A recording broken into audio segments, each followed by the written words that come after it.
सहारा प्रणाम। सहारा से जुड़े हुए हमारे सभी कर्तव्यों की साथीगण और सहारा के सभी निवेशकर्तागण का एक बार फिर से आज के इस स्पेशल एपिसोड में हार्दिक अभिनंदन, स्वागत है।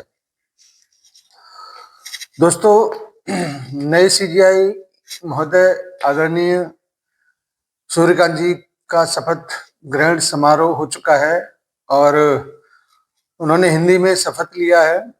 उम्मीद करते हैं कि उनके द्वारा दिए गए जितने भी आदेश होंगे वो भी हिंदी में ही आएंगे, जिससे कि देश के करोड़ों लोगों को सहूलियत हो उनके आदेश को समझने में, पढ़ने में।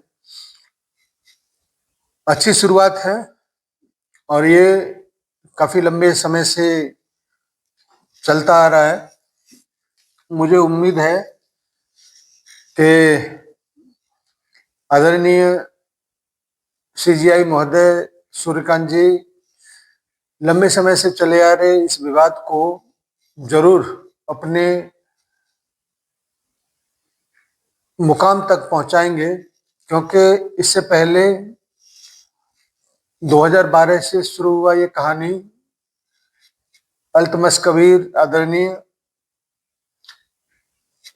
पी सत्य शिवम जी 2013 में, आर.एम. लोढ़ा जी 2014 में, एस.एल. दत्तू जी 2014 में, टी.एस. ठाकुर जी 2015 में, जे.एस. खैर जी 2017 में, दीपक मिश्रा जी 2017 में, रंजन गोगोई जी 2018 में, ऐसे बबोडे जी 2019 में, ललित जी 2022 में, डी.वाई. चंद्रचूड़ जी 2022 में, संजीव खन्ना जी 2024 में, बी.आर. गवई जी 2025 में अधूरा छोड़ चुके हैं और अब समस्त जिम्मेदारी आदरणीय सीजीआई महोदय सूर्यकांत जी के ऊपर आन पड़ी है।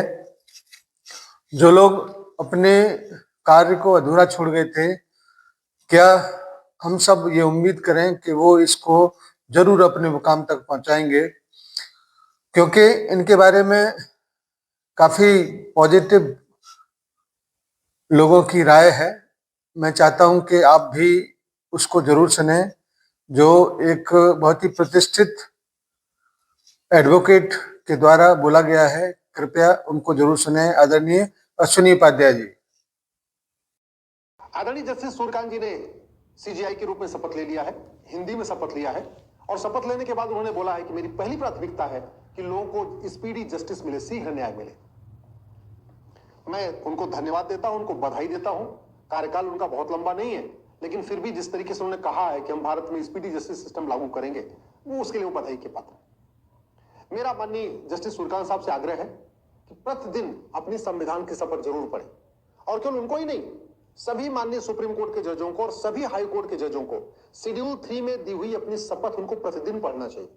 शपथ क्या लेते हैं? शपथ लेते हैं कि मैं भारत की संप्रभुता और एकता अखंडता को मजबूत करूंगा।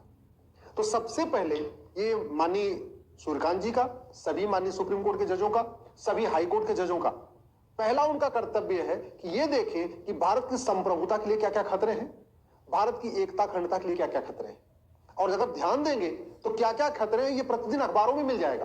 वो अंग्रेजी का अखबार पढ़े या हिंदी का अखबार पढ़े, उनको प्रतिदिन खतरे नजर आएंगे। वैसे तो अश्विनी उपाध्याय जी किसी का भी इस प्रकार से बातों को नहीं रखते हैं, लेकिन अगर सूर्यकांत जी के बारे में उन्होंने इस बात को कहा है तो निश्चित रूप से उनके द्वारा कही बात सार्थक सिद्ध हो, ये हम सब उम्मीद करते हैं। क्योंकि सूर्यकांत जी से बहुत बड़ी उम्मीदें हैं। उन्होंने जिस प्रकार से आते ही गरीब लोगों के लिए 12 बजे रात को कोर्ट खोलने का और बैठने का जो बात कहा है, वो पूर्व में भी कई सारे लोग कह चुके हैं, कई सारे सीजीआई महोदय कह चुके हैं, लेकिन कहने में और करने में बड़ा ही फर्क होता है। क्योंकि आज हमारा मासूम और तमाम गरीब व्यक्ति कोर्ट की तरफ देखता है तो इस उम्मीद के साथ शायद कोर्ट से उसको राहत मिलेगा, लेकिन तारीख से तारीख के खेल में कोर्ट की न्याय की गरिमा को जरूर धूमिल किया है। लेकिन फिर भी हमारा सर्वोच्च न्यायालय है, उसके ऊपर आस्था, निष्ठा विश्वास बनाए रखना हम सबका बड़ा कर्तव्य है और इस कर्तव्य को निभाते निभाते हमारे ही सारण्य परिवार के कई सारे कार्यकर्ता हों, निवेशकर्ता हों, वो अपने अंतिम चरण में पहुंच चुके हैं, स्वर्गवास हो चुके हैं, लेकिन फिर भी उस आस्था को लोग टूटने नहीं दे रहे, उस पर लगातार विश्वास करते हैं। साथियों, मैंने आज उन सभी सीजीआई का नाम आपके सामने लिया जो 2012 से लेके टिल डेट तक इसमें शामिल रहे हैं और सभी ने अपने अपने हिसाब से इस मामले को समझा है, देखा है। इनमें से कुछ लोग शुरुआती दौर में इस बात को भी कह चुके हैं कि सहारा वाले मामले को लेकर हमारे ऊपर बहुत बड़ा प्रेशर था, बहुत बड़ा दबाव था, हमारा परिवार के ऊपर भी बहुत सारा दबाव था। तो ये आम केस नहीं है, बहुत ही सोच समझकर इसमें जितने भी लोग शामिल हुए हैं, सहारा को लेकर उसके बारे में जानते थे, उसके ऊपर हो रहे अन्याय को भी बहुत सारे लोगों ने महसूस किया है। लेकिन कुछ आदेश ऐसे होते हैं जहां पर अपार क्षमता का प्रयोग करते हुए उसके विरुद्ध जब दिया जाता है तो फिर उसको बदलने का कोई और संसाधन उनके पास रहता नहीं है। इसीलिए सहारा के ऊपर जो 24-25 हजार करोड़ रुपए जमा कराने का जो बात था, जिसको पूरा न करने की वजह से सहारा श्री जी के साथ साथ पूरा सहारनीय परिवार बिखर गया, पूरा वर्तमान की स्थितियों में भी।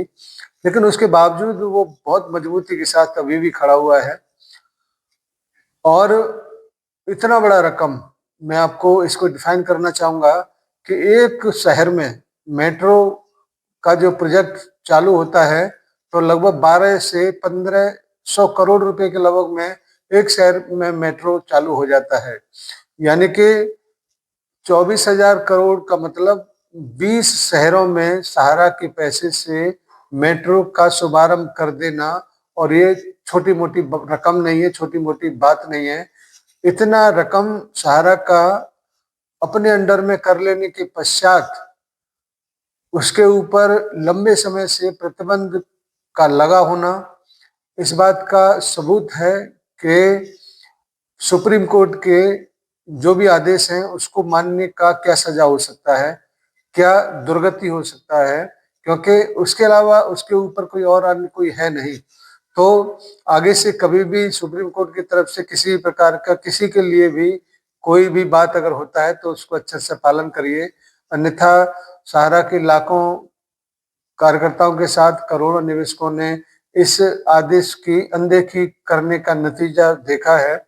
और वर्तमान में अब हम सभी लोग इस बात का कामना करते हैं कि जल्दी से जल्दी 9,000 करोड़ रुपए जो कि जल्दी ही जमा होना है। पहले भी इस बात को कहा गया था कि अगर पिछली 17 तारीख में अगर कोई ऑब्जेक्शन इसके ऊपर नहीं होता तो 12,000 करोड़ के लगभग का डीडी या डिमांड ड्राफ्ट तैयार रखा हुआ है, उसमें से 9,000 करोड़ रुपए देने के बाद ये सब कुछ बिल्कुल नॉर्मल की स्थिति में आ जाना चाहिए था। लेकिन कुछ प्रॉब्लम की वजह से इसको 1-1.5 महीने के लिए आगे बढ़ा दिया। अब सबसे बड़ी बात यह है कि उसी बेंच में सूर्यकांत जी भी थे और उसी बेंच के अब हेड बनकर इस मामले को देखेंगे, और जिस प्रकार से उन्होंने अपनी उदारता को दिखाया है तो उम्मीद करते हैं कि वो जरूर सहारनीय परिवार के कार्यकर्ताओं सहित करोड़ों निवेशकों का जल्दी से जल्दी निवारण करेंगे, दुखों को अंत करेंगे।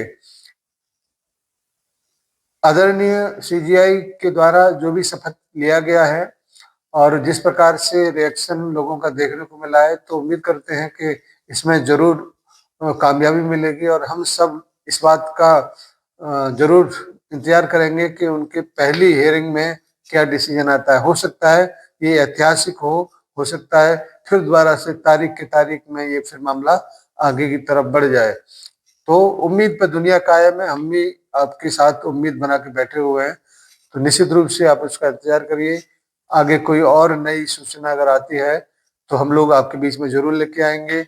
आज का मेरा ये हेडिंग के सूर्यकांत जी ही सहारा से विवाद का अंत करेंगे ये तय है, क्योंकि फरवरी 9 फरवरी तक सूर्यकांत जी का कार्यकाल है और इस कार्यकाल के बीच में ही सहारा से भी विवाद का अंत सुनिश्चित होगा। इस बात का पूरा उम्मीद है, पूरा गारंटी आप लोग इसको मान सकते हैं। धन्यवाद सभी को, सादर सहारा प्रणाम। निवेशक साथियों से सादर नमस्कार। जय हिंद, सादर सहारा प्रणाम।